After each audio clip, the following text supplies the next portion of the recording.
August 19, 1944. The Normandy countryside lies under a low, oppressive sky.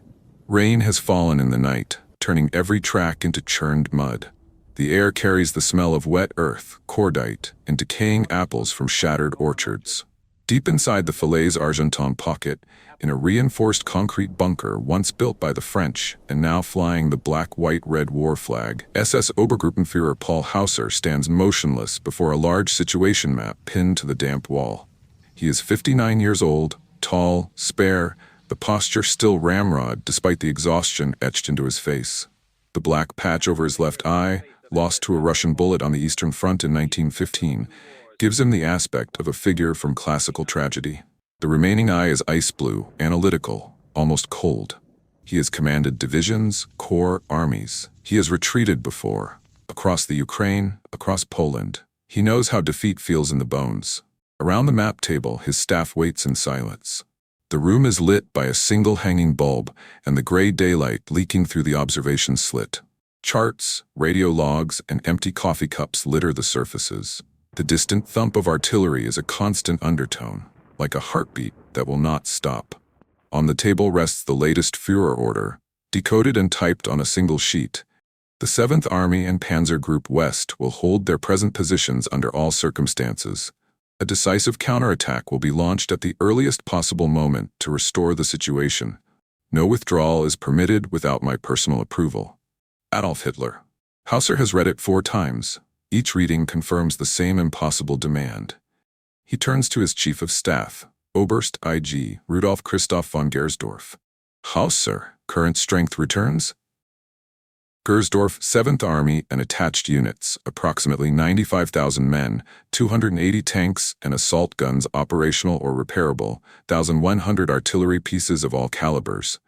Fuel reserves sufficient for 80 to 100 kilometers movement at most. Ammunition expenditure yesterday exceeded replenishment by a factor of 3. Hausser nods. He does not need to be told the rest.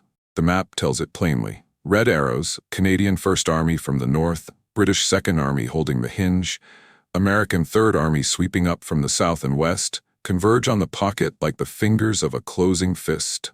The escape corridor to the east, between Argenton and Chambois, has narrowed to less than 15 kilometers in places, and it is shrinking by the hour. He traces the line with one gloved finger.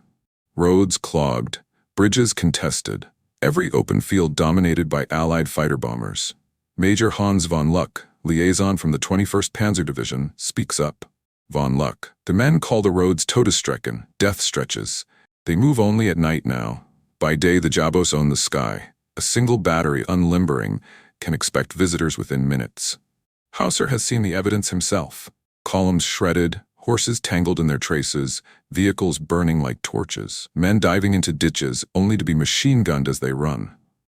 The Luftwaffe appears in 1s and 2s, when it appears at all.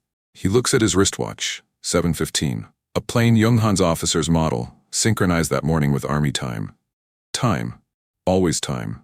He remembers the old wars, decisions flanks turned over weeks, retreats conducted in deliberate stages, rearguards sacrificing themselves to buy hours that mattered. Now time has compressed. The enemy advances not in grand envelopments but in relentless bites, supported by air fleets that blot out the sun. He paces the narrow floor. 3 steps, turn, 3 steps back. The staff watches without speaking. Obedience to the order means annihilation in place. The pocket will be crushed within 48 to 72 hours. No relief attack from outside is possible. The 15th Army is tied down on the coast. The replacements exist only on paper. Disobedience means immediate withdrawal through the narrowing gap. A night march under constant harassment. Armor first, then motorized infantry, then the foot divisions and supply columns. Thousands will be lost to air attack and flanking fire. But some, a remnant, might escape to fight again on the Seine. He weighs lives against orders. He weighs the army against the regime. Hausser, finally, to the room. The Führer's intentions are clear, but the situation on the ground has altered materially since the order was issued. I take responsibility. Prepare orders for phased withdrawal to the east beginning tonight. Priority to armored formations and heavy weapons. Infantry will form successive screening lines. A ripple passes through the officers. Relief, apprehension, resolve. Gersdorf salutes crisply. Gersdorf, Jawohl, Herr Obergruppenführer. The orders are drafted, encoded, transmitted down the chain. Runners carry written copies to units without radio. Outside, in the pocket itself, the army stirs. We follow Gefreiter Karl Weber, 916th Grenadier Regiment, 352nd Infantry Division. He is 23, slight, with the hollow cheeks of a man who has not eaten properly in weeks. His uniform is mud-stiffened, his boots wrapped in rags against the wet. Karl sits in a ditch beside a disabled ZKFC 251 half-track, sharing a tin of cold bully beef with two comrades. Around them stretches a traffic jam of epic proportions. Panzer IVs with camouflage foliage, horse-drawn supply wagons, ambulances marked with red crosses that mean nothing to the Jabos, Opel Blitz trucks towing 88mm guns, walking wounded limping eastward. No one moves. It is daylight. Movement means death. Karl checks his watch, the looted French civilian piece. 40. He thinks about home, about his mother's letters that no longer arrive, about the rumor that they are pulling back tonight. A distant drone grows louder. Heads snap up. Men scatter into hedges, under vehicles, into shell holes. Typhoons streak low, rockets flashing. Explosions march down the road. A fuel bowser erupts in orange flame. Horses bolt, dragging a wrecked limber. Someone screams, a long, animal sound that cuts off abruptly. When the planes bank away, Karl crawls out, ears ringing. The ditch is now a grave for one of his comrades. He wipes mud from his face and rejoins the column as it inches forward under camouflage nets. Night falls at last. The retreat begins in earnest. Engines cough to life. Columns snake along sunken lanes, headlights forbidden, drivers navigating by moonlight and memory. Infantry march on the verges, rifles slung, eyes straining for the flash of aircraft. Karl's platoon moves with the flow. Boots suck in mud, exhaustion drags at every step. But there is purpose now. Eastward, toward the gap, toward survival. In a forward observation post near Chambois, Hausser rides in an open Kübelwagen, map on his knees, driver picking a careful path through the throng. He passes burning vehicles, abandoned guns, clusters of men brewing ersatz coffee over tiny fires. He sees the faces, gaunt, determined, afraid. At one halt, a young lieutenant salutes. Lieutenant, we will make it, Herr Obergruppenführer. Hausser returns the salute. Hausser, we must. The car moves on. Hausser glances at his watch again. 23:47. We have stolen the night. We have bought time. 10 miles south, beyond the American lines, in a cluster of tents marked with the red artillery guidon of the Corps, other watches tick in perfect unison. Lieutenant Robert Kline, fire direction officer, compares his timepiece to the master clock on the plotting table. The second hand sweeps forward without hesitation. Overlays show the pocket, the roads, the concentrations. Red grease pencil marks indicate observed columns, reported movements. Kline makes a note in the fire plan log. The system is already in motion. Shells stacked in depots, trucks rolling forward on the Red Ball Express routes, batteries registered, charges calculated, fuses set. No passion, no hatred, only process. Hausser believes he has seized the initiative by retreating. He believes the hesitation, the blink, has been overcome. He believes time remains on his side. Hausser believed he still had time. The system had already spent it. 10 miles south of the pocket, beyond the reach of German reconnaissance, the American artillery system operates in quiet precision. A cluster of olive-drab tents sits in a harvested wheat field near the village of La Sape. The ground here is dry, the air smells of diesel and fresh coffee. No mud clings to boots. No one dives for cover when aircraft pass overhead. These are friendly skies. This is the Fire Direction Center, FDC, of 9th Corps Artillery, U.S. First Army. Inside the largest tent, map tables stretch end to end under fluorescent lanterns powered by a humming generator. Plotting boards, slide rules, graphical firing tables, and mimeographed range charts cover every surface. The atmosphere is that of an accounting office, not a battlefield headquarters. At the center table stands First Lieutenant Robert Kline, 24 years old, from Detroit. He wears clean fatigues, sleeves rolled neatly. His face is unlined, his eyes calm behind steel-rimmed glasses. He has never heard a shell burst closer than a registration chute. He has never seen the men he will kill. Kline checks the master clock on the wall. 08:12, August 20th, 1944. He adjusts his wristwatch. Standard issue Elgin, synchronized to the second with Corps time. Around him, The team works without haste. A sergeant plots observed enemy concentrations from air reconnaissance photographs. Another feeds data into the firing tables. Grid coordinates, altitude corrections, meteorological messages received by radio from the rear, wind speed, air density, temperature at multiple altitudes. Kline speaks in a level voice. Kline, Battery A, 195th Field Artillery Battalion, register on checkpoint Victor Charlie 7. 1 round airburst VT fuse. The order travels by field telephone and radio to the gun positions miles behind. 6 155mm howitzers fire in sequence. Forward observers note the bursts, adjust. No drama, no shouting, only process. We pull back to see the larger system. The Red Ball Express, thousands of trucks running day and night from Cherbourg to the front, delivers ammunition without pause. At the railheads, boxcars from the United States unload pallets of 105mm and 155mm shells, powder charges in waterproof cans, fuses in wooden crates. Cranes swing. Forklifts hum. Negro drivers in the quartermaster companies drink coffee from thermos flasks, smoke Lucky Strikes, and roll forward again. Shells move from port to depot to battery dump without delay. The pipeline never empties. In the FDC tent, a captain enters with the latest intelligence summary. Captain, photo recon shows heavy column movement eastward through the corridor. Roads jammed from Argentan to Vimutias. Appears to be a general withdrawal. Kline marks the routes in red grease pencil. The corridor is now 8 kilometers wide at its narrowest. Concentrations are dense, immobile during daylight. He opens the core fire plan folder. Inside, pre-planned targets, concentrations numbered sequentially. Time on target TOT, missions already computed for key grid squares. TOT, the phrase is spoken without emphasis. Like any other technical term, it means this. Multiple batteries, sometimes corps or even army-level artillery, fire at different times so that their shells arrive on the same target at the exact same second. No warning stagger, no rolling barrage with intervals to allow men to take cover. One moment, quiet. The next, every shell in the air lands simultaneously. The mathematics are exact. Time of flight calculated for each battery based on range, charge, elevation, air density. Firing times staggered backward from H-hour. Kline has run the computations himself. He knows the numbers work. He does not think about the men in the target area. Back in the pocket, Gefreiter Karl Weber marches with his company along a sunken lane near Trun. It is late afternoon. The column has halted again. Another air attack ahead has blocked the road with burning vehicles. Karl leans against an embankment, helmet tilted back. Sweat runs down his neck despite the cool air. His feet are blistered, his stomach empty. He checks his watch, 17:45. Around him, men talk in low voices. Soldier 1. Once it's dark, we'll move faster. The gap is still open. Soldier 2.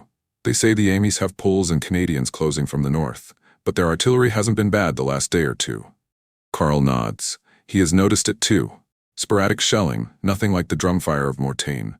There are windows, minutes between salvos, when men can run across open ground, when vehicles can dash forward. Those windows have kept them alive. He does not know the windows are measured, recorded, and scheduled for removal. In the FDC, Kline briefs the Corps Artillery Commander, Brigadier General George Shea. Shea, how many tubes can we mass on the corridor? Sir, 19 battalions within range at H-hour. That's 228 guns, 105s, 155s, a battery of 4.5-inch guns, and 8 8-inch howitzers on special mission. Total shells available for the concentration, approximately 3,200 rounds. Shea studies the map. Shea, execute at 19 hard. Time on target. Priority target, grid squares 4156 through 4260. Maximum rate for 10 minutes, then observed fire as required. Kline, yes, sir. The order is logged, transmitted. Across the artillery park, batteries receive the fire mission. Gun crews, clean, fed, rotating in shifts, begin preparation. Shells are fused. VT proximity for airburst over roads and orchards, delay for tree bursts, high explosive for open fields. Powder charges stacked, breech blocks oiled. No one cheers, no one speculates about the enemy. They are laborers feeding a machine.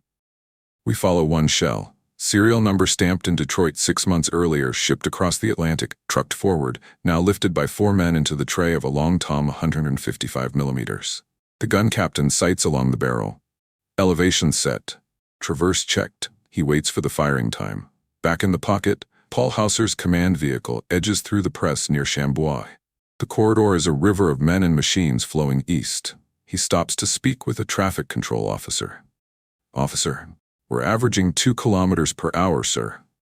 Daylight halts are killing us, but night movement is clearing the worst jams." Hausser looks at the sky. Clearing now, sunset approaching. "We have perhaps 36 hours before the jaws close completely. Keep the armor moving, the infantry can follow on foot if necessary." He glances at his watch, 18:30.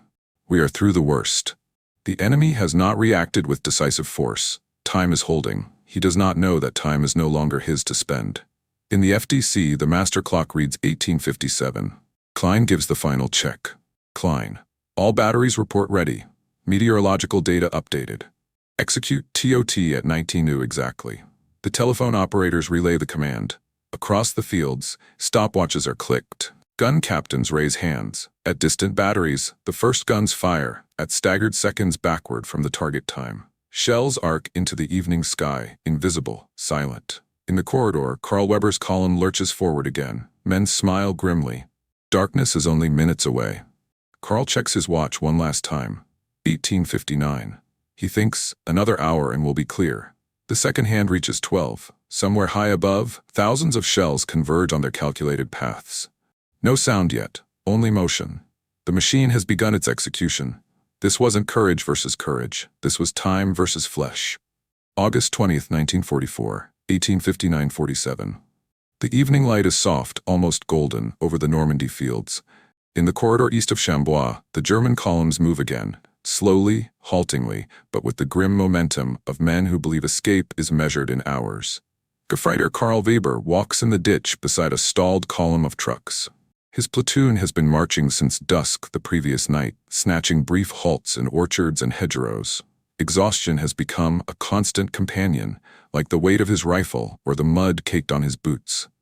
Around him, the pocket breathes its last disorganized breaths. Panzer crews ride atop their tanks, scanning the sky. Horse-drawn artillery limbers clatter over potholes. Ambulances creep forward, red crosses painted over in mud to avoid drawing fire. Men share cigarettes, speak little, everyone listens for the drone of aircraft. But the sky has been quiet for the last hour. The artillery too has been strangely sporadic, single batteries firing a few rounds, then silence. Long pauses. Karl has come to trust those pauses. They are the windows. He remembers Tain, shells falling in predictable patterns, time to duck, time to run, time to breathe. Even at Mortain, the American barrages had rhythm. You counted the intervals, moved in the gaps. Here in the pocket the windows have widened, minutes between salvos. Sometimes 10-15 minutes without a shell. It feels like mercy. Karl checks his watch, 18:59-52. He thinks, one more minute and the light fades completely. Then we move fast. Ahead, a traffic jam unwinds. Engines rev. The column inches forward.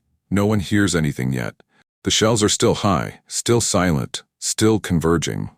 In the Fire Direction Center, Lieutenant Kline watches the master clock. The tent is quiet, except for the scratch of pencils and the low murmur of radio checks. Kline: "All batteries confirm execution. Time on target in 5, 4, 3, 2, 1. The second hand clicks vertical. Nothing dramatic happens in the tent. No one cheers. A sergeant logs the time. Another begins preparing the next mission. Far behind, the guns have already spoken, at staggered intervals calculated to the second. The nearest batteries fired first, the farthest last. Every shell now hurtles through the upper air on a precise parabolic arc. Time of flight between 38 and 72 seconds, depending on range and charge. They will arrive together." Back in the corridor, Paul Hausser's Kübelwagen creeps through the press near the village of St. Lambert-sur-Dives. The gap here is narrowest. Barely 4 kilometers of usable road remain open. He leans out to speak with a military policeman directing traffic. "MP, armor is through. Herr Obergruppenführer. Motorized infantry next. The foot columns will have to wait for full dark." Hausser nods. His eye scans the faces of the men, gaunt, bearded but moving. Order is holding just. He looks at his own watch. "We are paying the price, but we are paying it forward. The army will survive in part." He does not feel the shift yet. At 19 exactly, across a front of grid squares 8 kilometers wide and 4 deep, Approximately 3,000 shells detonate as one. There is no warning crescendo, no rolling thunder building in waves. One instant, the evening sounds of engines, shouted orders, horses whinnying, men coughing. The next, a single apocalyptic crack, as if the sky itself has split open. The sound arrives after the impacts. Shells traveling faster than sound strike first. VT-fused 105mm and 155mm rounds detonate 20 meters above the roads and orchards, turning the air into a storm of steel fragments moving at 3,000 feet per second. Overpressure follows, compressed blast waves that rupture lungs, crush organs, fling bodies like dolls. In open vehicles, men are scythed down in rows. Turret hatches offer no protection against airburst. Foxholes, hastily scraped during halts, become death traps as fragments rake downward in flat trajectories. Tree bursts shower splinters through camouflage netting. A single second erases entire companies. Carl Weber is walking beside a Panzer IV when the world ends. He feels the concussion first, a hammer blow to the chest that lifts him off his feet. Then the noise, a roar so total it erases thought. He hits the ground hard, ears bleeding, vision tunneling. Around him, the column disintegrates. The tank beside him brews up as an airburst, detonates directly above the turret. Ammunition cooks off in secondary explosions. Men run in every direction, some without helmets, some without rifles, some without faces. Horses scream and bolt, dragging caissons over the wounded. Carl crawls into the ditch, presses his face into the mud. He waits for the next salvo, the rolling follow-up that always comes. It does not. Silence returns, broken only by moans and the crackle of burning fuel. The window has vanished. 10 minutes later, observed fire begins. Single batteries adjusting on burning vehicles, on clusters of survivors trying to reform. But the great convergence is over. 1 second has done the work of hours. Paul Hausser's vehicle is on the edge of the impact zone. The blast wave rocks the Kuba wagon, shatters the windshield, hurls the driver into the roadside. Hausser is thrown clear, lands hard, feels shrapnel tear into his leg and side. He lies in the ditch, blood warm against his tunic, staring at the sky. For the first time he understands. This was not suppression, not harassment. This was scheduled. He sees it now, the absence of warning, the perfect simultaneity. No human commander reacting to reports. A process executing a plan drawn hours earlier, based on photographs, maps, calculations. They knew where we would be. They timed it to the second. He tries to rise, pain flares. He collapses back. Around him, the corridor is a slaughter yard. Hundreds of vehicles burn. Bodies lie in windrows. The road is blocked again, this time permanently in places. Survivors stagger eastward on foot, abandoning everything heavier than a rifle. The windows, the pauses that allowed movement, that preserved the illusion of control, are gone. The system has removed them. In the FDC tent, Kline logs the results from forward observers. Observer, via radio, heavy concentration completely disrupted, multiple secondary explosions, road blocked in several places, enemy movement halted. Kline marks the map. No emotion registers on his face. He reaches for the next fire plan. Carl Weber rises eventually, dazed, deafened. He finds his rifle, bent, useless. He leaves it. He joins the stream of walking men moving east, stepping over the dead without looking down. He no longer checks his watch. Time has become the enemy, and the enemy owns it completely. The window had been engineered out of existence. August 20th, 1944. The shells arrived before their sound. Across a rectangle of Normandy farmland 4 kilometers wide and 8 long, the air compresses, fractures, and becomes a weapon. 3,000 projectiles, 105 millimeters, 155 millimeter, 8-inch, detonate in perfect unison. VT fuses trigger at preset heights, 20 meters over roads, 30 over orchards, 10 over open fields. The fragmentation pattern is calculated, optimal, merciless. There is no stagger, no rolling wave to allow men to flatten themselves between impacts. Only 1 second of absolute arrival. The overpressure wave follows instantly, a wall of compressed air moving outward at the speed of the blast. Lungs collapse in chests, eardrums rupture. Unprotected men are hurled 20, 30 meters, limbs broken like sticks. In the corridor, the German retreat ceases to exist as an organized movement. Vehicles brew up in chains, fuel tanks ruptured, ammunition cooking off in bright orange blossoms. Panzer IVs and Tigers, hatches open for ventilation in the evening warmth, become crematoria for their crews. Turret rings shear from the concussion, hatches blow outward like petals. Horse teams are scythed mid-stride. Animals and drivers collapse together in tangled heaps. Men walking in files along the ditches are cut down in rows, as if by an invisible harvester. Some are simply gone, vaporized into red mist by direct bursts. Gefreiter Karl Weber is mid-step when the world ends the second time. He has just risen from the ditch after the first great shock, ears ringing, thinking it a freak concentration. He joins a knot of survivors trying to pull wounded from a burning half-track. The second TOT, smaller, adjusting on the observed chaos, lands directly on their grid square. Karl feels the air sucked from his lungs. The blast lifts him, spins him, deposits him in a shell crater 20 meters away. He lies there, gasping, tasting blood. His helmet is gone. His rifle is gone. His left arm hangs useless. Around him, the crater brimstone smells of exploded cordite. The sides are slick with mud and something thicker. He does not scream. There is no energy left for it. He simply stares at the sky, now lit by dozens of burning vehicles, and understands that this is not battle. This is processing. Paul Hausser lies in the roadside ditch near St. Lambert, shrapnel in his thigh and side, blood soaking his tunic. The first convergence rocked his Kubelwagen, killed his driver instantly. The second lands closer, close enough that the overpressure rolls him like a log. He comes to rest face up, the black eye patch torn away, both eyes now staring at the same horror. The corridor ahead is an inferno. The road is blocked by interlocking wrecks.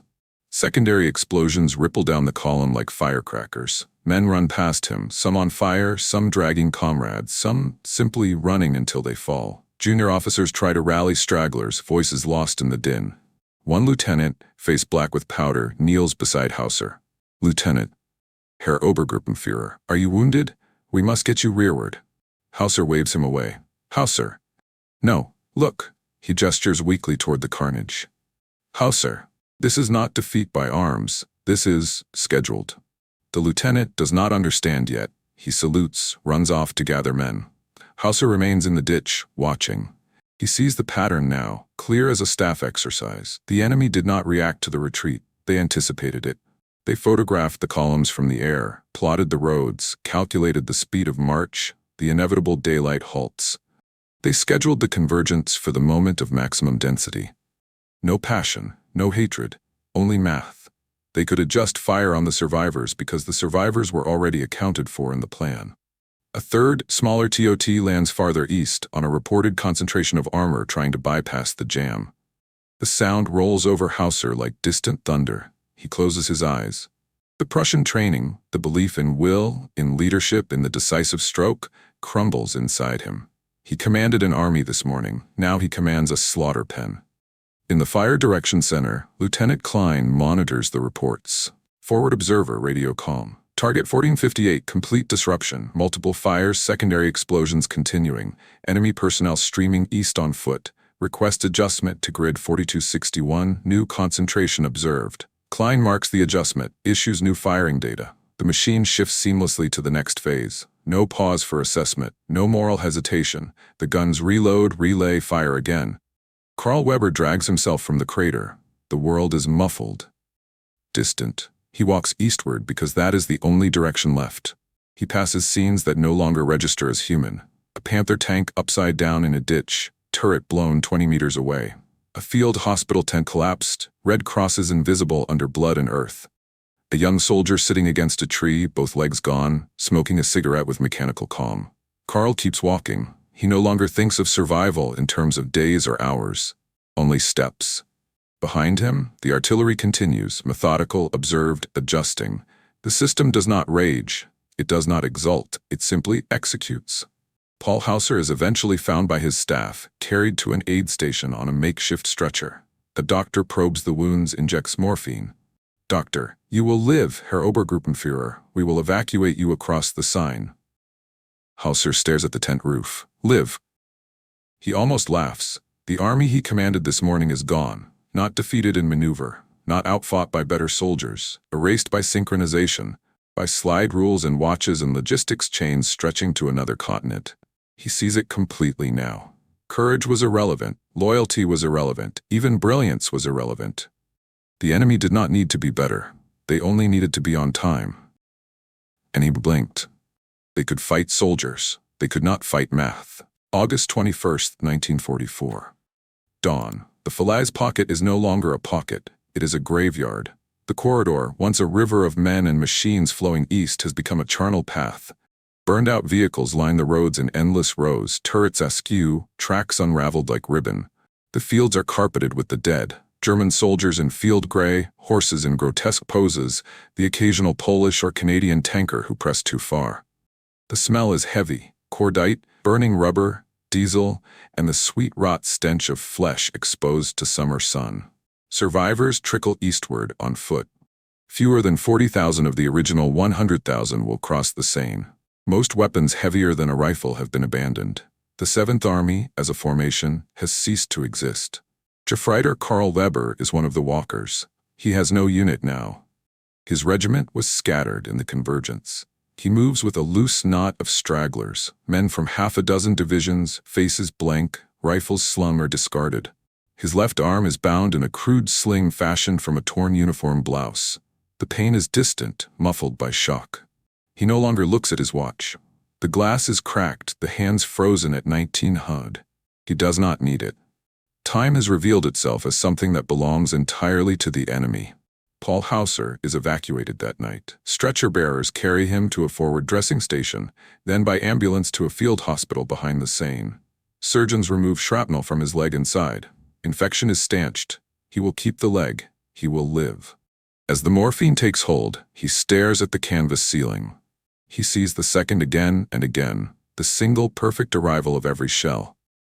He understands now that hesitation was not the cause of defeat. Hesitation was the variable the system required. Had he obeyed Hitler and stood fast, the pocket would have been crushed in place over days. Had he retreated earlier, the columns might have been more dispersed. But he blinked, calculated, waited, chose the moment that maximized density in the corridor. And the system was waiting for exactly that density. They did not defeat me.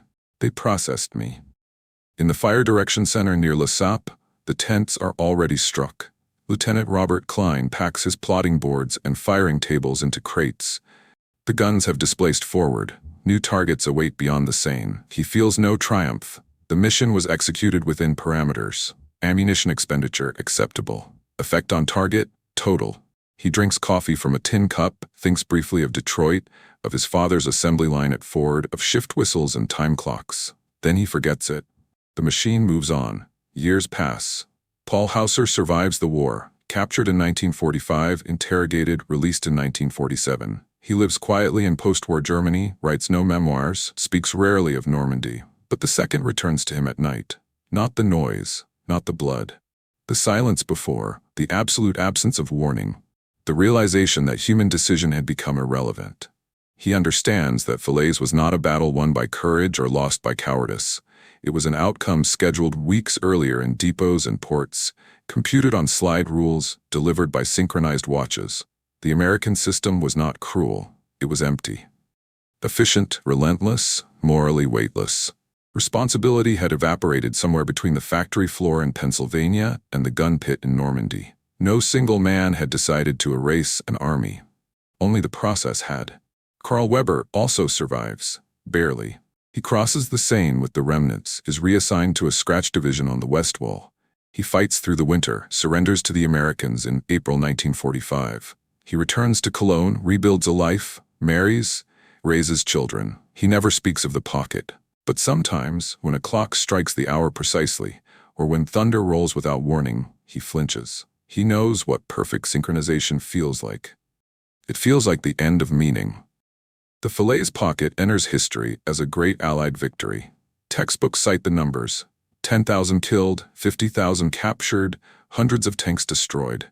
They speak of closing the gap, of Montgomery and Patton, of air supremacy. Few mention time on target by name. Fewer still grasp what it truly revealed. War had crossed a threshold. It was no longer a contest of will or genius or even industrial capacity alone. It was a contest of synchronization, and synchronization had become a weapon more lethal than steel. Courage became a variable to be accounted for. Men would stand longer under staggered fire than under simultaneous convergence. Loyalty became predictable. Units would bunch on roads rather than disperse under threat. Brilliance became obsolete because the enemy no longer needed to outthink you. They only needed to outtime you. In the age of systems, blinking is enough to lose an army. The most dangerous weapon in modern war is not steel. It is time. And when war becomes perfect, when every shell arrives exactly as calculated, when logistics never falter, when hesitation is anticipated and priced in, responsibility disappears. No one is accountable. The machine simply executes. Hausser lives until 1972. On quiet evenings, he sits alone and stares at a wristwatch he no longer wears. He understands the final cruelty. He survived, not because of skill or luck, but because the system did not require his death. It only required the army's. Survival became the punishment. To remember that command, in the end, meant nothing. That 1 second, calculated, scheduled, executed, was enough to erase everything he had led. And that against industrial math, even a Prussian general was just another variable. In the age of systems, blinking is enough to lose an army. Subscribe for more untold World War II stories where myth ends and systems decide.